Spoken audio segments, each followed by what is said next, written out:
Okay. Yan naman, so bago kong gibo na tato. Pigpunan ko pala yung hanya mask. Kaso na fish tulos. Sa hanya mask tapos Ramadan. Yes, mga inistig na tapos ko project. Sunod ko naman sa koi fish. Balik ko na. Habang dahil pa nag-dalang ka sa Taiwan. Hindi rin kamara. Ay, luway lang. Tapos Speed na no. Dalawa. kaso sa birik ni Sir ay.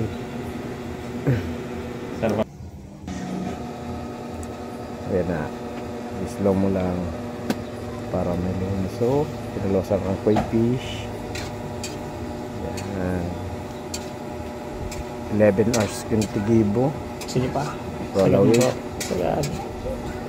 Sagad pa. Balik ka kilit ang braso mo. Kamang pala yung luway yan, Sir. Birik lang kidikit. Huli yung saging kutsi. Bakal puti da. Ito ba? Pagal mo voice over sa gilid tinamo po. Ano na so katapusan ka. O yan papila pa sa nandiyan yan ako fish nagbabarakbak pa. Nagpulihid na ning duwa. Tapos so ni sa bago kong gibo naman na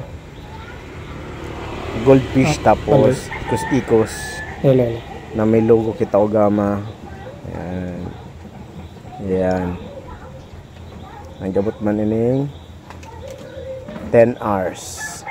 10 hours? Good, 10 hours. Ayan. Tapos manggiraray si project ko kay Sir bago siya magbalik sa Taiwan. Sige, very good for session, apat man arts. Sarap lang ang balik. Labo-labo baga sa iten. Sige, pasir nila. Na putol-putol lang sa paggagibuta. May mga tigi-schedule mga kitang iba. Bantikan Pero din. kasi paano natapos manggiraray. Good. Ginibo ko niya, ako rapura-rapo, may tigi-schedule ako duman. Kay madam naman ito sa side combat. Gibo ko naman. I-upload ko naman sa masunod na video.